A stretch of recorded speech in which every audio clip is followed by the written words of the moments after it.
University Avtar Singh Manzil Clovis Sewak Singh Hollister Raminder Basra Karamjit Chauhan Hardial Singh Bakersfield Jagtar Singh Anandpuri Fremont Manjit Singh Kalon landmark trans Modesto Makhan Singh ਮਾਨ ਜੈਨਸਨਵਿਲ Wisconsin. ਸਾਰਿਆਂ ਦਾ ਧੰਨਵਾਦ। ਜੇਕਰ ਤੁਸੀਂ ਜਾਂ ਕੋਈ ਹੋਰ ਕਾਰੋਬਾਰ ਇਸ ਪ੍ਰੋਗਰਾਮ ਨੂੰ ਸਪਾਂਸਰ ਕਰਨਾ ਚਾਹੁੰਦੇ ਹੋ ਸੰਪਰਕ ਕਰ ਸਕਦੇ ਹੋ ਨੰਬਰ 408 722 7698 ਦੇ ਉੱਤੇ। ਜੀ ਅੱਜ ਦੀਆਂ ਖਬਰਾਂ ਵੱਲ ਚੱਲੀਏ ਤੇ ਜਿਸ ਤਰ੍ਹਾਂ ਵੈਦਰ ਕੈਲੀਫੋਰਨੀਆ 'ਚ ਕਾਫੀ ਬੈਡ ਚੱਲ ਰਿਹਾ ਹੈ।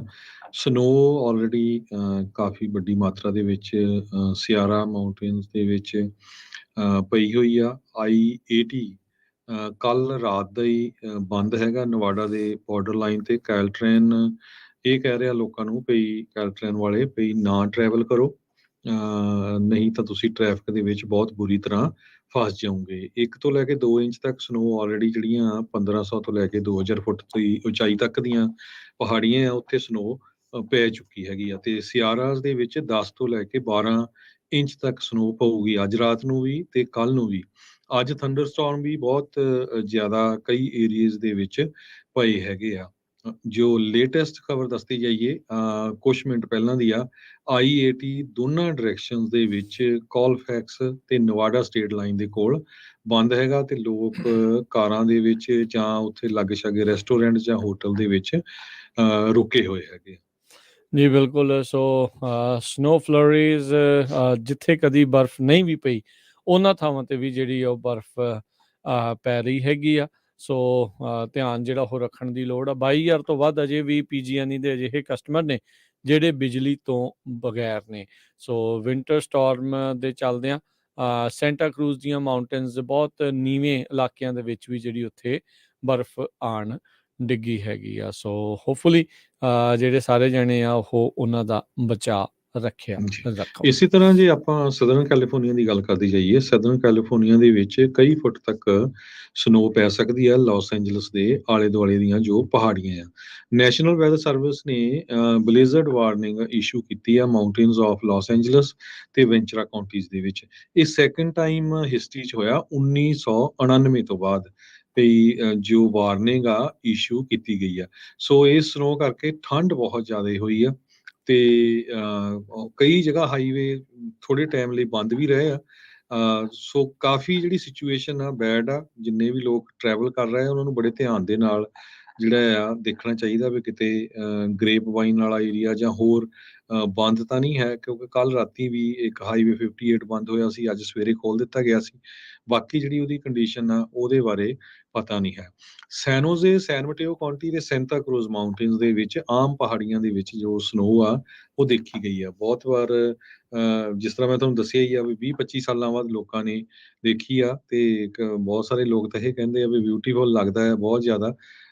ਪਰ ਕਈ ਜਗ੍ਹਾ ਦੇ ਉੱਤੇ ਖਾਸ ਕਰਕੇ ਮਾਊਂਟ ਹੈਮਿਲਟਨ ਨੂੰ ਜੋ ਰੋਡ ਜਾਂਦੀ ਆ ਉਹ ਵੀ ਸ਼ਟ ਡਾਊਨ ਕੀਤੀ ਹੋਈ ਹੈਗੀ ਆ। ਇਸੇ ਤਰ੍ਹਾਂ ਹਾਈਵੇ 92 ਦੇ ਉੱਤੇ ਰਾਊਟ 35 ਸੈਨ ਮਟੇਓ ਕਾਉਂਟੀ ਦੇ ਲਾਗੇ ਇਹਨਾਂ ਸਾਰਿਆਂ ਦੇ ਉੱਤੇ ਸਨੋ ਪਈ। ਸੈਨ ਫਰਾਂਸਿਸਕੋ ਦੇ ਵਿੱਚ ਜੋ ਟੈਂਪਰੇਚਰ ਆ 48 ਡਿਗਰੀ ਤੱਕ ਪਹੁੰਚ ਗਿਆ ਤੇ 1880 ਦੇ ਵਿੱਚ 49 ਡਿਗਰੀ ਦੇ ਉੱਤੇ ਟੈਂਪਰੇਚਰ ਪਹੁੰਚਿਆ ਸੀ। ਜੀ ਬਦਨਾਮ ਹਾਲੀਵੁੱਡ ਦਾ ਪ੍ਰੋਡਿਊਸਰ ਹਾਰਵੀ ਵਿਨਸਟਾਈਨ ਉਸ ਨੂੰ ਅੱਜ ਇੱਕ ਹੋਰ 16 ਸਾਲਾਂ ਦੀ ਸਜ਼ਾ ਸੁਣਾ ਦਿੱਤੀ ਗਈ ਆ। ਲਾਸ ਐਂਜਲਸ ਦੇ ਵਿੱਚ ਇੱਕ ਬਲਾਤਕਾਰ ਦੇ ਮਾਮਲੇ ਸੈਕਸ਼ੂਅਲ ਅਸੌਲਟ ਟ੍ਰਾਇਲ ਤੋਂ ਬਾਅਦ ਦੇ ਵਿੱਚ ਇਸ ਨੂੰ ਇਹ ਸਜ਼ਾ ਸੁਣਾਈ ਗਈ ਆ।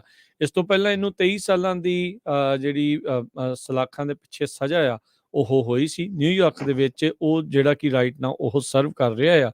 ਉੱਥੇ ਵੀ ਕ੍ਰਿਮੀਨਲ ਸੈਕਸ਼ੂਅਲ ਅਸੌਲਟ ਤੇ 3rd ਡਿਗਰੀ ਰੇਪ ਦੇ ਚਾਰਜਿਸ ਦੇ ਵਿੱਚ ਕਨਵਿਕਟ ਹੋਇਆ ਸੀਗਾ। ਜੱਜ ਨੇ ਵਾਈਨਸਟਾਈਨ ਨੂੰ ਨਵੇਂ ਟਰਾਇਲ ਦੇਣ ਦੀ ਜਿਹੜੀ ਉਹਨੇ ਮੰਗ ਕੀਤੀ ਸੀ ਉਸ ਨੂੰ ਨਾ ਜਿਹੜਾ ਉਹ ਕਰ ਦਿੱਤਾ ਆ। ਜਿਹੜੀ ਉਸ ਦੀ ਡਿਫੈਂਸ ਦੇ ਵੱਲੋਂ ਮੋਸ਼ਨ ਪਾਇਆ ਗਿਆ ਸੀਗਾ ਉਹਦੇ ਵਿੱਚ ਇਹਨੇ ਕਿਹਾ ਵੀ ਜਿਹੜੀ ਕਨਵਿਕਸ਼ਨ ਆ ਉਹ ਜਿਹੜੇ ਇਨਪ੍ਰੋਪਰ ਐਕਸਕਲੂਜਨ ਆਫ ਐਵੀਡੈਂਸ ਤੇ ਜਿਊਰੀ ਦੇ ਵਿੱਚ ਫਲॉ ਦੇ ਕਰਕੇ ਜਿਹੜੀ ਆ ਇਸ ਨੂੰ ਸਜ਼ਾ ਹੋਈ ਹੈਗੀ ਆ। ਲਾਸ ਐਂਜਲਸ ਦੀ ਜਿਊਰੀ ਨੇ ਵਿਨਸਟਾਈਨ ਨੂੰ 3 ਸੱਤਾਂ ਦੇ ਵਿੱਚੋਂ 3 ਜੁਰਮਾਂ ਦੇ ਵਿੱਚ ਦੋਸ਼ੀ ਪਾਇਆ ਸੀ, ਜਿਹਦੇ ਵਿੱਚ ਇੱਕ ਬਲਾਤਕਾਰ ਦਾ ਮਾਮਲਾ ਵੀ ਜਿਹੜਾ ਉਹ ਸੀਗਾ। ਇੱਕ ਵੂਮਨ ਜਿਸ ਨੂੰ ਜੇਨ ਡੋ 1 ਦੇ ਨਾਮ ਦੇ ਨਾਲ ਆਇਡੈਂਟੀਫਾਈ ਜਿਹੜਾ ਉਹ ਕੀਤਾ ਗਿਆ ਸੀ, ਜਿਸ ਕਰਕੇ 18 ਸਾਲ ਦੀ ਸਜ਼ਾ ਹੋ ਸਕਦੀ ਸੀ, ਇਸ ਨੂੰ ਹੁਣ 16 ਸਾਲਾਂ ਦੀ ਸਜ਼ਾ ਇਸ ਦੇ ਵਿੱਚ ਹੋਈ ਆ ਤੇ ਕੰਜ਼ੈਕਟਿਵਲੀ 23 ਸਾਲਾਂ ਦੀ ਸਜ਼ਾ ਤੋਂ ਬਾਅਦ ਦੇ ਵਿੱਚ 16 ਸਾਲਾਂ ਦੀ ਜਿਹੜੀ ਸਜ਼ਾ ਆ ਉਹ ਇਸ ਨੂੰ ਹੋਵੇਗੀ। ਸੋ ਕਹਿ ਸਕਦੇ ਹਾਂ ਵੀ ਇਹ ਹੁਣ ਆਪਣੀ ਸਾਰੀ ਉਮਰ ਇਹ ਸਲਾਖਾਂ ਦੇ ਪਿੱਛੇ ਕੱਢੂਗਾ। ਇਸ ਮੌਕੇ ਇਹ 70 ਸਾਲਾਂ ਦਾ ਦੱਸਿਆ ਜਾਂਦਾ ਆ। ਜੀ। ਕੈਲੀਫੋਰਨੀਆ ਦੇ ਵਿੱਚ ਕਰੋਨਾ ਵਾਇਰਸ ਦੇ ਨਾਲ ਮਰਨ ਵਾਲਿਆਂ ਦੀ ਗਿਣਤੀ ਅੱਜ 1 ਲੱਖ ਨੂੰ ਪਾਰ ਕਰ ਗਈ ਆ। ਇਸੇ ਮਹੀਨੇ 3 ਸਾਲ ਪਹਿਲਾਂ ਪਹਿਲਾ ਕੇਸ ਕੋਵਿਡ-19 ਦਾ ਕੈਲੀਫੋਰਨੀਆ 'ਚ ਆਇਆ ਸੀ। 3 ਸਾਲਾਂ ਦੇ ਵਿੱਚ 1 ਲੱਖ ਬੰਦਾ, ਜਿਹੜਾ ਕਿਸੇ ਨੇ ਸੋਚਿਆ ਵੀ ਨਹੀਂ ਸੀ, ਕਹਿੰਦੇ ਅਨਥਿੰਕੇਬਲ ਲੈਵਲ ਸੀਗਾ ਵੀ ਇੰਨੇ ਲੋਕ ਕਰੋਨਾ ਵਾਇਰਸ ਨਾਲ ਮਾਰੇ ਜਾ ਸਕਦੇ ਆ। ਲਾਸ ਐਂਜਲਸ ਕਾਉਂਟੀ ਦੀ public health director Barbara Ferrer ਨੇ ਦੱਸਿਆ ਹੈ ਵੀ ਸਦਰਨ ਕੈਲੀਫੋਰਨੀਆ ਦੇ ਵਿੱਚ ਲੋਕਾਂ ਦੀ ਗਿਣਤੀ ਆ ਜੋ ਮਰਨ ਵਾਲਿਆਂ ਦੀ ਕਾਫੀ ਜ਼ਿਆਦਾ ਹੋਈ ਹੈਗੀ ਆ। ਕੈਲੀਫੋਰਨੀਆ ਮੋਸਟ ਪੋਪੂਲਰ ਸਟੇਟ ਆ, ਜਿੱਥੇ ਸਭ ਤੋਂ ਜ਼ਿਆਦਾ ਕੋਵਿਡ-19 ਦੀਆਂ ਮੌਤਾਂ ਹੋਈਆਂ। ਟੈਕਸਸ, ਫਲੋਰੀਡਾ, ਨਿਊਯਾਰਕ ਤੇ ਪੈਂਸਿਲਵੇਨੀਆ ਉਹ ਇਸ ਤੋਂ ਨੈਕਸਟ ਹੈਗੇ ਆ। ਜੀ। ਇੱਕ ਹੋਰ ਹਾਲੀਵੁੱਡ ਦਾ ਬਹੁਤ ਚਰਚਿਤ ਤੇ ਬਦਨਾਮ ਸਿੰਗਰ ਤੇ ਜਿਹੜਾ ਰੈਪ ਕਰਦਾ ਸੀਗਾ ਆਰ ਕੈਲੀ, ਉਸ ਨੂੰ ਇੱਕ ਹੋਰ ਜਿਹੜੀ ਸਜ਼ਾ ਆ ਉਹ ਸੁਣਾਈ ਗਈ ਹੈ 1 ਸਾਲ ਦੀ। ਇਹ ਜਿਹੜੇ ਫੈਡਰਲ ਚਾਈਲਡ ਪੋਰਨੋਗ੍ਰਾਫੀ ਟਰਾਇਲ ਚੱਲ ਰਿਹਾ ਸੀ ਉਸ ਦੇ ਬਾਬਤ 30 ਸਾਲਾਂ ਦੀ ਜਿਹੜੀ ਸਜ਼ਾ ਆ ਉਹ ਆਲਰੇਡੀ ਨਿਊਯਾਰਕ ਦੇ ਵਿੱਚ ਇੱਕ ਹੋਰ ਹੀ ਸੈਕਸ਼ੂਅਲ ਅਸੌਲਟ ਦੇ ਮਾਮਲਿਆਂ ਦੇ ਵਿੱਚ ਇਸ ਦੀ ਚੱਲ ਰਹੀ ਸੀ। ਇਹ ਛੋਟੀ ਉਮਰ ਦੀਆਂ ਕੁੜੀਆਂ ਦੇ ਨਾਲ ਵੀ ਇਹ ਬਦਸਲੂਕੀ ਕਰਦਾ ਰਿਹਾ ਆ। ਪਿਛਲੇ ਸਤੰਬਰ ਦੇ ਵਿੱਚ ਫੈਡਰਲ ਜਿਊਰੀ ਨੇ ਇਸ ਬਦਨਾਮ ਸਿੰਗਰ ਨੂੰ 13 ਦੇ ਵਿੱਚੋਂ 6 ਜਿਹੜੇ ਜੁਰਮਾਂ ਦੇ ਵਿੱਚ ਦੋਸ਼ੀ ਪਾਇਆ ਸੀਗਾ ਤੇ ਫਿਰ ਇਸ ਨੂੰ ਸਜ਼ਾ ਜਿਹੜੀ ਉਹ ਹੋਈ ਸੀ। ਉਦੋਂ ਇਹਨੂੰ ਹਰਜੋਤ ਸਿੰਘ ਜੀ 20 ਸਾਲਾਂ ਦੀ ਸਜ਼ਾ ਜਿਹੜੀ ਉਹ ਸੁਣਾਈ ਗਈ ਸੀ ਤੇ ਅੱਜ ਇੱਕ ਹੋਰ ਵੱਖਰੇ ਮਾਮਲੇ ਦੇ ਵਿੱਚ 1 ਸਾਲ ਦੀ ਹੋਰ ਸਜ਼ਾ ਇਸ ਨੂੰ ਸੁਣਾ ਦਿੱਤੀ ਗਈ ਆ। ਅਗਲੀ ਖਬਰ ਸੇਫਟੀ ਦੇ ਨਾਲ ਰਿਲੇਟਡ ਆ। 2 ਮਿਲੀਅਨ 에ਅਰ ਫਰਾਇਰਸ ਜੋ ਆ ਉਹਨਾਂ ਨੂੰ ਰੀਕਾਲ ਕੀਤਾ ਗਿਆ ਆ ਕਿਉਂਕਿ ਅੱਗ ਲੱਗਣ ਦੇ ਤੇ ਬਰਨ ਹੋਣ ਦੇ ਚਾਂਸ ਬਹੁਤ ਜ਼ਿਆਦਾ ਹੈਗੇ। 2.5 ਲੱਖ ਦੇ ਕਰੀਬ 에ਅਰ ਫਰਾਇਰਸ ਕੈਨੇਡਾ ਦੇ ਵਿੱਚ ਵੀ ਰੀਕਾਲ ਕੀਤੇ ਗਏ ਆ। ਇੱਕ ਕਸੋਰੀ 에ਅਰ ਫਰਾਇਰਸ ਹੈਗੇ ਆ ਜੋ ਰੀਕਾਲ ਕੀਤੇ ਗਏ ਆ। 21,000 ਦੇ ਕਰੀਬ ਮੈਕਸੀਕੋ ਦੇ ਵਿੱਚ ਵੀ ਰੀਕਾਲ ਕੀਤੇ ਗਏ ਆ। ਕਸੋਰੀ ਦੇ 205 ਦੇ ਕਰੀਬ ਰਿਪੋਰਟਸ ਆਈਆਂ ਸੀਆਂ ਜਿਨ੍ਹਾਂ ਦੇ ਵਿੱਚ ਕਿਤੇ ਅੱਗ ਲੱਗ ਗਈ, ਕਈ ਲੋਕਾਂ ਨੂੰ ਬਰਨ ਹੋ ਗਏ, ਕਿਤੇ ਮੈਲਟਿੰਗ ਹੋਈ ਆ, ਓਵਰ ਹੀਟਿੰਗ ਹੋਈ ਆ, ਸਮੋਕਿੰਗ ਹੋਈ ਆ। ਸੋ ਇਹਦੇ ਕਰਕੇ ਰੀਕਾਲ ਕੀਤੇ ਗਏ ਆ। 에ਅਰ ਫਰਾਇਰਸ ਯੂਜ਼ਲੀ $70 ਤੋਂ ਲੈ ਕੇ $130 ਤੱਕ ਜੋ ਮੇਜਰ ਨੈਸ਼ਨ ਵਾਈਡ ਰੀਟੇਲਰਸ ਹੈਗੇ ਆ ਉਹਨਾਂ ਤੇ ਸੈਲ ਕੀਤੇ ਗਏ ਹੈਗੇ ਆ, ਜਿਸ ਤਰ੍ਹਾਂ ਹੋਮ ਡੀਪੋ ਵਗੈਰਾ, ਬੈਸਟ ਬਾਈ, ਟਾਰਗੇਟ, ਇਹਨਾਂ ਸਾਰੀਆਂ ਸਟੋਰਸ ਦੇ ਵਿੱਚ। ਜੀ। ਕੈਲੀਫੋਰਨੀਆ ਦੀ ਅਟਾਰਨੀ ਜਨਰਲ ਜਿਹੜੇ ਨੇ ਰੌਬ ਬੋਂਟਾ, ਉਹਨਾਂ ਦੀ ਵਾਈਫ, ਉਸਨੇ ਆਪਣੇ ਆਪ ਨੂੰ ਇੱਕ ਮਾਮਲੇ ਦੇ ਵਿੱਚੋਂ ਹੁਣ ਲਾਂਭੇ ਜਿਹੜਾ ਉਹ ਕਰ ਲਿਆ ਆ। ਜਦ ਇਹ ਰੌਲਾ ਪੈ ਗਿਆ ਵੀ ਉਹਨਾਂ ਦੇ ਅਟਾਰਨੀ ਜਨਰਲ ਜਿਹੜਾ ਘਰ ਵਾਲਾ ਉਹਨਾਂ ਦਾ, ਜੋ ਕਿ ਅਟਾਰਨੀ ਜਨਰਲ ਆ,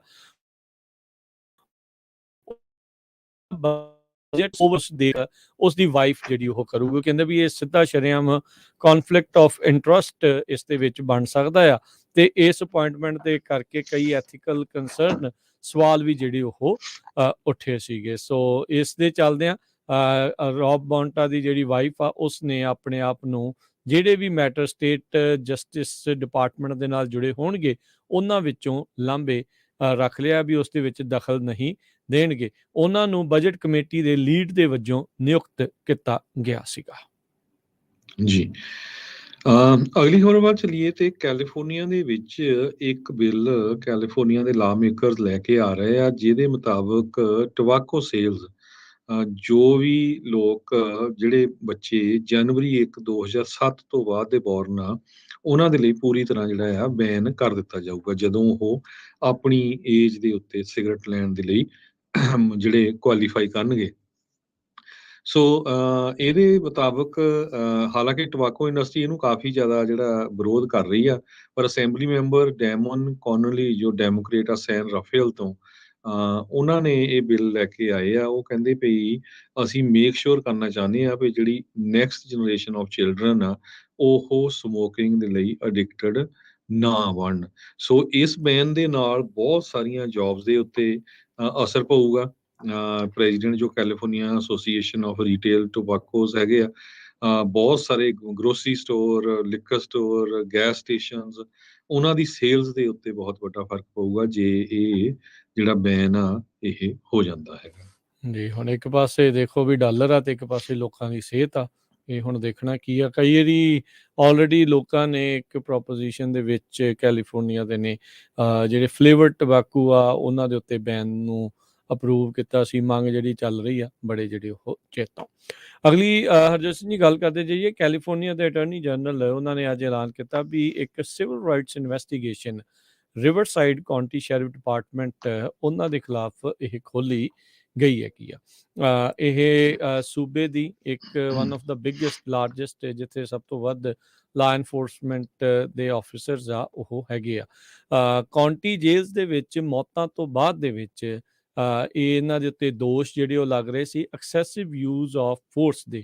2 ਦਹਾਕਿਆਂ ਦੇ ਵਿੱਚ ਸਭ ਤੋਂ ਵੱਧ ਮੌਤਾਂ ਇਹਨਾਂ ਦੀਆਂ ਕਾਉਂਟੀ ਜੇਲਸ ਦੇ ਵਿੱਚ ਹੋਈਆਂ ਆ। ਇਸ ਤੋਂ ਬਾਅਦ ਅਟਾਰਨੀ ਜਨਰਲ ਰੌਬ ਬੌਂਟਾ ਨੇ ਇਸ ਦਾ ਜਿਹੜਾ ਹੁਣ ਨੋਟਿਸ ਲਿਆ ਤੇ ਹੁਣ ਇਸ ਦੇ ਉਲਟ ਜਿਹੜੀ ਸਿਵਲ ਰਾਈਟ ਇਨਵੈਸਟੀਗੇਸ਼ਨ ਚਾਲੂ ਕਰ ਦਿੱਤੀ ਹੈ। ਉਹਨਾਂ ਨੇ ਕਿਹਾ ਵੀ ਇਹ ਬੜੇ ਹੀ ਗੰਭੀਰ ਦੋਸ਼ ਇਹਨਾਂ ਦੇ ਉੱਤੇ ਲੱਗੇ ਨੇ ਮਿਸਕੰਡਕਟ ਦੇ ਜਿਹੜੇ ਸ਼ੈਰਿਫ ਆਫਿਸ ਦੇ ਦਰਮਿਆਨ ਆ ਤੇ ਅਸੀਂ ਜਿਹੜਾ ਉਹ ਮੇਕ ਸ਼ੋਰ ਕਰਨਾ ਚਾਹੁੰਦੇ ਆ ਵੀ ਕਿਸੇ ਦੇ ਹੱਕਾਂ ਦਾ ਹਨਨ ਜਿਹੜਾ ਆ ਉਹ ਨਾ ਹੋਇਆ ਹੋਵੇ ਤੇ ਜਾਂ ਕਿਸੇ ਅਫਸਰ ਦੇ ਦੁਆਰਾ ਕੋਈ ਵਾਧੂ ਫੋਰਸ ਆ ਇਹਨਾਂ ਜੇਲਸ ਦੇ ਵਿੱਚ ਨਾ ਵਰਤੀ ਗਈ ਹੋਵੇ। ਸੋ ਹਾਲ ਦੀ ਘੜੀ ਸ਼ੈਰਿਫ ਆਫਿਸ ਨੇ ਇਸ ਦੇ ਉੱਤੇ ਕੋਈ ਵੀ ਟਿੱਪਣੀ ਜਿਹੜੀ ਆ ਉਹ ਨਹੀਂ ਕੀਤੀ।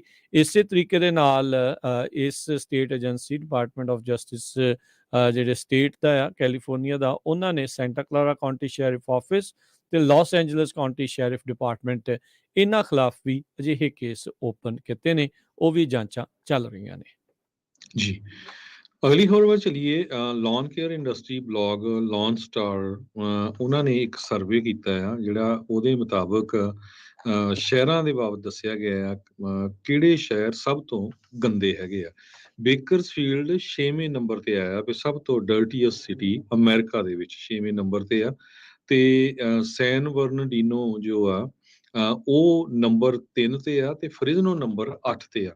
ਸੋ ਇਹਦਾ ਕਾਰਨ ਇਹ ਆ ਵੀ ਬਹੁਤ ਸਾਰੇ ਹੋਮਲੈਸ ਜਿਹੜੀ ਮੈਸ ਅਪ ਆ ਗਾਰਬੇਜ ਲੋਕ ਸਿੱਟਦੇ ਹੈਗੇ ਆ ਚੱਕਦੇ ਨਹੀਂ ਹੈਗੇ। ਸੋ ਇਹ ਸਾਰੇ ਕਈ ਫਿਗਰ ਉਹਨਾਂ ਨੇ ਦੇਖੇ ਹੈਗੇ ਇਹਦੇ ਵਿੱਚ ਕਿਸ ਤਰ੍ਹਾਂ ਅਰਬਨ ਪੋਲੂਸ਼ਨ ਹੁੰਦੀ ਆ, ਕੈਪੀਟਲ ਕਾਰਬਨ ਐਮਿਸ਼ਨਸ, ਟਰੈਸ਼, ਲੈਂਡਫਿਲ ਤੇ ਇਨਫਰਾਸਟਰਕਚਰਲ ਵਰਦੀਨੈਸ, ਇਹ ਸਾਰਿਆਂ ਦੇ ਹਿਸਾਬ ਦੇ ਉੱਤੇ ਉਹਨਾਂ ਨੇ ਇਹ ਜਿਹੜੇ ਫਿਗਰ ਆਊਟ ਕੀਤੇ ਆ ਵੀ ਕਿਹੜਾ ਸ਼ਹਿਰ ਸਭ ਤੋਂ ਗੰਦਾ ਹੈਗਾ। ਸੋ ਸੈਨ ਬਰਨਾਰਡੀਨੋ ਇੱਕ ਟਾਈਮ ਦੇ ਉੱਤੇ ਬਹੁਤ ਹੀ ਵਧੀਆ ਸ਼ਹਿਰ ਗਿਣਿਆ ਜਾਂਦਾ ਸੀ, ਉਹ ਨੰਬਰ 3 ਤੇ ਆਇਆ। ਬੇਕਰਸਫੀਲਡ ਨੰਬਰ 6 ਤੇ, ਫ੍ਰਿਜ਼ਨੋ ਨੰਬਰ 8 ਤੇ ਸਭ ਤੋਂ ਜਿਹੜਾ ਪਾਮਡੇਲ 17 ਤੇ, ਰਿਵਰਸਾਈਡ 47 ਨੰਬਰ ਤੇ, ਸੈਨ ਫਰਾਂਸਿਸਕੋ 97 ਨੰਬਰ ਤੇ ਆਇਆ ਹੈ। ਜੀ ਜੀ। ਸੈਕਰਾਮੈਂਟੋ ਦੇ ਸਟੇਟ ਦੇ ਵਿੱਚ ਇੱਕ ਸੈਕਸ਼ੂਅਲ ਅਸੌਲਟ ਦੇ ਮਾਮਲੇ ਦੇ ਵਿੱਚ ਉਸ ਸੰਬੰਧ ਦੇ ਵਿੱਚ ਇੱਕ ਸਸਪੈਕਟ ਆ ਉਸ ਨੂੰ ਗ੍ਰਿਫਤਾਰ ਕੀਤਾ ਗਿਆ ਜਰਮਨੀ ਦੇ ਵਿੱਚੋਂ। ਨੀਦਾ ਮੁਹੰਮਦ ਨਿਆਜ਼ੀ 31 ਸਾਲਾਂ ਦਾ ਹੁਣ ਉਹ ਹਵਾਲਗਰੀ ਦੀ ਜਿਹੜੀ ਆ ਉਹ ਇੰਤਜ਼ਾਰ ਦੇ ਵਿੱਚ ਆ। ਅਮਰੀਕਾ ਦੇ ਵਿੱਚ ਉਸ ਨੂੰ ਲਿਆਂਦਾ ਜਾਊਗਾ ਤੇ ਫਿਰ ਉਸ ਉੱਤੇ 2 ਵੱਖ-ਵੱਖ ਕੇਸ ਜਿਹੜੇ ਸੈਕਸ਼ੂਅਲ ਅਸੌਲਟ ਦੇ ਆ 2 ਵੱਖ-ਵੱਖ ਵਿਕਟਮਸ ਪੀੜਤਾਂ ਦੇ ਉੱਤੇ ਉਹ ਜਿਹੜੇ ਉਹ ਚਲਾਏ ਜਾਣਗੇ। ਕਹਿੰਦੇ ਵੀ ਜਦੋਂ ਸੈਕਰਾਮੈਂਟੋ ਸਟੇਟ ਯੂਨੀਵਰਸਿਟੀ ਦੇ ਵਿੱਚ ਵਿਦਿਆਰਥੀ ਸੀਗੇ ਉਸ ਦੌਰਾਨ ਇਹ ਜਿਹੜੇ ਸੈਕਸ਼ੂਅਲ ਅਸੌਲਟ ਵਾਪਰੇ ਸੀਗੇ ਪਿਛਲੇ ਸਾਲ। ਸੋ ਉਹ ਬਾਅਦ 'ਚ ਜਰਮਨੀ ਦੇ ਵਿੱਚ ਕਹਿੰਦੇ ਚਲਾ ਗਿਆ ਸੀਗਾ ਤੇ ਹੁਣ ਉਹਨੂੰ ਉੱਥੇ ਗ੍ਰਿਫਤਾਰ ਕਰ ਲਿਆ ਗਿਆ। Sacramento County sheriff gym Cooper ਉਹਨਾਂ ਨੇ ਜਿਹੜਾ ਦੱਸਿਆ ਵੀ ਉਹਨਾਂ ਦੇ ਜਿਹੜੇ ਮੇਜਰ ਕ੍ਰਾਈਮਸ ਬਿਊਰੋ ਦੇ ਡਿਟੈਕਟਿਵ ਆ ਉਹਨਾਂ ਨੇ ਨਿਆਜ਼ੀ ਨੂੰ ਲੱਭਿਆ ਤੇ ਜੋ ਕਿ ਇਸ ਟਾਈਮ ਜ਼ਾਇਨ ਦੇ ਨਾਮ ਦੇ ਨਾਲ ਉੱਥੇ ਰਹਿ ਰਿਹਾ ਸੀਗਾ ਤੇ ਜਰਮਨੀ ਦੇ ਵਿੱਚ ਉੱਥੋਂ ਦੀਆਂ ਏਜੰਸੀਜ਼ ਦੇ ਨਾਲ ਮਿਲ ਕੇ FBI, ਇੰਟਰਪੋਲ ਉਹਨਾਂ ਸਾਰਿਆਂ ਨੇ ਇਸ ਨੂੰ ਗ੍ਰਿਫਤਾਰ ਕਰਨ ਦੇ ਵਿੱਚ ਮਦਦ ਕੀਤੀ ਆ ਤੇ ਹੁਣ ਜਲਦੀ ਕਹਿੰਦੇ ਵੀ ਇਸ ਦੀ ਹਵਾਲਗਰੀ ਲੈ ਲਈ ਜਾਊਗੀ। 21 ਅਕਤੂਬਰ 2022 ਤੇ 20 ਸਤੰਬਰ 2022 ਦੇ ਵਿੱਚ 2 ਵੱਖ-ਵੱਖ ਸੈਕਸ਼ੂਅਲ ਅਸੌਲਟ ਦੇ ਜਿਹੜੇ ਮਾਮਲੇ ਇਸ ਉਲਟ ਜਿਹੜੇ ਆ ਉਹ ਦਰਜ ਹੋਏ ਨੇ ਤੇ 9 ਨਵੰਬਰ ਨੂੰ ਇਸ ਦੇ ਖਿਲਾਫ ਅਰੈਸਟ ਵਾਰੰਟ ਜਾਰੀ ਕਰ ਦਿੱਤਾ ਗਿਆ ਸੀ। ਫਾਈਨਲੀ ਹੁਣ ਜਰਮਨੀ 'ਚ ਜਾ ਕੇ ਫੜ ਹੋਇਆ ਆ। ਅਗਲੀ ਖਬਰ ਵੱਲ ਚਲੀਏ। ਸਟਾਕਟਨ ਤੋਂ ਆ ਰਹੀ ਹੈ। ਸਟਾਕਟਨ ਦਾ ਜੋ ਸਕੂਲ ਡਿਸਟ੍ਰਿਕਟ ਆ ਜਦੋਂ ਉਸ ਨੂੰ ਆਡਿਟ ਕੀਤਾ ਗਿਆ ਉਹਦੇ ਵਿੱਚ ਬਹੁਤ ਜ਼ਿਆਦਾ ਜਿਹੜਾ ਫਰਾਡ ਆ ਉਹ ਲੱਭਿਆ ਗਿਆ ਹੈਗਾ। $6.6 ਮਿਲੀਅਨ ਦਾ ਕਹਿੰਦੇ ਕੰਟਰੈਕਟ ਇਦਾਂ ਦਾ ਦਿੱਤਾ ਗਿਆ ਕਿਸੇ ਨੂੰ, ਉਹਨਾਂ ਦਾ ਕੋਈ ਐਕਸਪੀਰੀਅੰਸ ਤੱਕ ਵੀ ਨਹੀਂ ਸੀ ਤੇ ਕੋਈ ਵੀ ਜਿਹੜੀਆਂ ਆ ਬਿਡਸ ਨਹੀਂ ਲਈਆਂ ਗਈਆਂ। ਇਸ ਤੋਂ ਬਿਨਾਂ ਹੋਰ ਵੀ ਬਹੁਤ ਸਾਰੇ ਜਿਹੜੇ ਪ੍ਰੋਜੈਕਟ ਆ ਸਟਾਕਟਨ ਯੂਨੀਫਾਈਡ ਸਕੂਲ ਡਿਸਟ੍ਰਿਕਟ 'ਚ, ਉਹਨਾਂ 'ਚ ਮਨੀ ਦੀ ਹੇਰਾਫੇਰੀ ਹੋਈ ਹੈਗੀ ਆ। ਸਟਾਕਟਨ ਕਿਡਸ ਕਲੱਬ ਨੂੰ ਵੀ ਜਿਹੜੇ ਆ ਬਿਨਾਂ ਕਿਸੇ ਵਜ੍ਹਾ ਦੇ ਉੱਤੇ ਪੈਸਾ ਦਿੱਤੇ ਗਏ ਹੈਗੇ ਆ। ਸੋ ਹੁਣ ਇਹਦੇ ਸੰਬੰਧ ਦੇ ਵਿੱਚ ਇੱਕ ਇਨਵੈਸਟੀਗੇਸ਼ਨ ਸ਼ੁਰੂ ਹੋ ਗਈ ਹੈਗੀ ਆ ਵੀ ਸਟਾਕਟਨ ਯੂਨੀਫਾਈਡ ਸਕੂਲ ਡਿਸਟ੍ਰਿਕਟ ਨੇ ਕਿੱਥੇ-ਕਿੱਥੇ ਜਿਹੜੇ ਗਲਤ ਮਨੀ ਨੂੰ ਯੂਜ਼ ਕੀਤਾ ਹੈਗਾ। ਜੀ। ਓਹਾਇਓ ਦੀ ਡੀਰੇਲਮੈਂਟ ਦੇ ਨਾਲ ਸੰਬੰਧਿਤ ਖਬਰ ਦੇ ਵਿੱਚ ਜਿਹੜੀ NTSB ਆ, ਉਹਨਾਂ ਦੀ ਇਨਵੈਸਟੀਗੇਸ਼ਨ ਮੁੱਢਲੀ ਜਾਂਚ ਦੇ ਵਿੱਚ ਇਹ ਪਤਾ ਲੱਗ ਰਿਹਾ ਆ ਵੀ 150 ਬੋਗੀਆਂ ਵਾਲੀ ਜਿਹੜੀ ਇਹ ਗੱਡੀ ਉਹਦੇ ਵਿੱਚ ਇੱਕ ਵੀਲ ਦਾ ਜਿਹੜਾ ਬੇਅਰਿੰਗ ਆ ਉਹ ਬਹੁਤ ਜ਼ਿਆਦਾ ਗਰਮ ਸੀ। ਏਅਰ ਟੈਂਪਰੇਚਰ ਦੇ ਨਾਲੋਂ 253 ਡਿਗਰੀ ਵੱਧ ਤਾਪਮਾਨ ਜਿਹੜਾ ਉਸ ਦਾ ਦੇਖਿਆ ਗਿਆ ਸੀ। ਤੇ NTSB ਦੇ ਅਧਿਕਾਰੀ ਆ ਉਹਨਾਂ ਨੇ ਅੱਜ ਦੱਸਿਆ ਹੈ। ਇਹ ਮੁੱਢਲੀ ਜਿਹੜੀ ਰਿਪੋਰਟ ਆ ਉਹਨਾਂ ਨੇ ਇਹ ਦੱਸੀ ਆ। ਈਸਟ ਪੈਲਸਟੀਨ ਓਹਾਇਓ ਤੇ ਪੈਂਸਿਲਵੇਨੀਆ ਦੇ ਬਾਰਡਰ ਦੇ ਉੱਤੇ ਇਹ ਜਿਹੜਾ 150 ਕਾਰਡ ਨਾਰਫੋਕ ਸਦਰਨ ਰੇਲਵੇ ਟ੍ਰੇਨ ਉਹ ਕ੍ਰੈਸ਼ ਹੋਈ ਸੀ, ਡੀਰੇਲ ਹੋ ਗਈ ਸੀ। ਇਹ ਅਧਿਕਾਰੀ ਕਹਿੰਦੇ ਨੇ ਵੀ ਇਹ ਜਿਹੜਾ ਵਾਲ ਬੀਅਰਿੰਗ ਜਿਹੜਾ ਇੰਨਾ ਗਰਮ ਹੋਇਆ, ਜਿਹੜਾ ਇਵੈਂਚੁਅਲੀ ਜਿਹੜਾ ਫੇਲ ਹੋ ਗਿਆ ਹੋਊਗਾ, ਇਹ ਪ੍ਰੀਵੈਂਟੇਬਲ ਸੀ, ਇਸ ਨੂੰ ਰੋਕਿਆ ਜਾ ਸਕਦਾ ਸੀ, ਬਚਾਇਆ ਜਾ ਸਕਦਾ ਸੀ ਤੇ ਇੰਨਾ ਭਾਰੀ ਨੁਕਸਾਨ ਹੁਣ ਬਚ ਜਾਂਦਾ। ਸੋ ਨਾਲ ਹੀ ਇਸ ਦੇ ਨਾਲ ਸੰਬੰਧਿਤ ਖਬਰ ਇਹ ਆ ਰਹੀ ਆ, ਹੁਣ ਤੱਕ ਅਨੁਮਾਨਿਤ ਜਿਹੜੇ ਇਸ ਡੀਰੇਲਮੈਂਟ ਦੇ ਨਾਲ ਜਿਹੜਾ ਡਿਜ਼ਾਸਟਰ ਵਾਪਰ ਰਿਹਾ ਇਨਵਾਇਰਮੈਂਟਲ, ਉਹਦੇ ਕਰਕੇ 43,700 ਤੋਂ ਵੱਧ ਜਿਹੜੇ ਐਨੀਮਲਸ ਆ, ਜਾਨਵਰ ਆ, ਉਹ ਉੱਥੇ ਹੁਣ ਤੱਕ ਮਰ ਚੁੱਕੇ ਨੇ। ਸੈਨੋਜ਼ੇ ਦੇ ਵਿੱਚ ਹੁਣ ਤੱਕ ਜਨਵਰੀ 1, 2022 ਤੋਂ ਲੈ ਕੇ 30 ਹੋਮਲੈਸ ਲੋਕਾਂ ਦੀ ਮੌਤ ਹੋ ਚੁੱਕੀ ਹੈਗੀ ਆ। ਇਹ Santa Clara County corners office ਨੇ ਦੱਸਿਆ ਆ। ਪਿਛਲੇ ਦਿਨਾਂ ਦੇ ਵਿੱਚ ਮੌਤਾਂ ਦੀ ਗਿਣਤੀ 'ਚ ਜ਼ਿਆਦਾ ਵਾਧਾ ਹੋਇਆ। ਕਹਿੰਦੇ ਵੀ ਵੈਦਰ ਬੜਾ ਕੋਲਡ ਸੀ। ਬਹੁਤ ਸਾਰੇ ਲੋਕ ਜੋ ਬਾਹਰ ਸੌਂਦੇ ਹੈਗੇ ਆ, ਜੋ ਅਨਹਾਊਸ ਕਰਕੇ ਇਹਨਾਂ ਨੂੰ ਕਿਹਾ ਜਾ ਰਿਹਾ ਆ, ਜਿਨ੍ਹਾਂ ਦੇ ਕੋਲ ਟੈਂਟ ਨਹੀਂ ਹੈਗੇ ਤੇ ਉਹਨਾਂ ਦੇ ਜਿਹੜੀ ਆ ਡੈਥ ਹੋਣ ਦੇ ਕਾਰਨ ਬਹੁਤ ਜ਼ਿਆਦਾ ਹੈਗੇ ਆ। ਡਰੀਡੋਨ ਸਟੇਸ਼ਨ ਜੋ ਰੇਲਵੇ ਸਟੇਸ਼ਨ ਆ, ਉਹਦੇ ਲਾਗੇ ਕਈ ਜਿਹੜੀਆਂ ਗਿਣਤੀ ਮੈਂ ਦੱਸੀ ਆ 30 ਦੇ ਲਾਗੇ, ਉਹਨਾਂ ਚੋਂ ਕਈ ਜਾਣੇ ਉੱਥੇ ਵੀ ਉਹਨਾਂ ਦੀ ਜਿਹੜੀ ਮੌਤ ਆ ਹੋਈ ਹੈਗੀ ਆ। ਜੀ, ਸਮਾਂ ਆਪਣੇ ਪ੍ਰੋਗਰਾਮ ਦਾ ਸਮਾਪਤ ਜਾਣ ਤੋਂ ਪਹਿਲਾਂ ਜੇ ਤੁਹਾਨੂੰ ਸਟਾਕਸ ਦਾ ਹਾਲ ਦੱਸਦੇ ਜਾਈਏ, 2 ਦਿਨ ਲਗਾਤਾਰ ਗਿਰਾਵਟ ਤੋਂ ਬਾਅਦ ਅੱਜ ਡਾਓ ਜੋਨ ਦੇ ਵਿੱਚ 109 ਪੁਆਇੰਟਾਂ ਦਾ ਇਜ਼ਾਫਾ ਹੋਇਆ, 33,154 ਤੇ ਬੰਦ ਹੋਇਆ। S&P ਦੇ ਵਿੱਚ 21 ਪੁਆਇੰਟ ਵੱਧ ਕੇ 4,012 ਤੇ, ਨੈਸਡੈਕ 83 ਪੁਆਇੰਟ ਵੱਧ ਕੇ 11,590 ਤੇ ਬੰਦ ਹੋਇਆ। ਸੋਨੇ ਦਾ ਭਾਅ $1,833 ਪ੍ਰਤੀ ਆਉਂਸ, ਕੱਚੇ ਤੇਲ ਦੀ ਕੀਮਤ $76 ਪ੍ਰਤੀ barrel, 10 year yield 3.87%। Crypto currency ਦੇ ਵਿੱਚ ਬਿਟਕੋਇਨ 24,000 ਤੇ ਅਥੀਰੀਅਮ $1,653 ਦੇ ਬਰਾਬਰ ਚੱਲ ਰਿਹਾ ਹੈ। $1 ਦੇ ਬਰਾਬਰ ਇੰਡੀਆ ਦੇ 82 ਰੁਪਏ ਤੇ ਜਿਹੜੇ ਆ 66 ਪੈਸੇ ਰਹੇ ਆ, ਤੇ $1 ਦੇ ਬਰਾਬਰ ਕੈਨੇਡਾ ਦੇ $1 ਤੇ 35 ਸੈਂਟ। ਤੇ ਇੱਕ ਖਬਰ ਜਾਂਦੇ ਜਾਂਦੇ ਦੱਸਦੀ ਜਾਈਏ, ਸਾਡੇ ਸਰੋਤੇ ਨੇ ਕਾਲ ਕੀਤਾ ਸੀ ਕਿ ਫਲੈਗ ਸਟਾਫ ਐਰੀਜ਼ੋਨਾ ਦੇ ਵਿੱਚ ਵੀ ਬਹੁਤ ਜ਼ਿਆਦਾ ਆਈਸ ਪਈ ਹੋਈ ਆ। ਸੋ ਜਿਹੜੇ ਵੀਰ ਉੱਧਰ ਜਾ ਰਹੇ ਟਰੱਕਰਸ ਧਿਆਨ ਰੱਖਣ।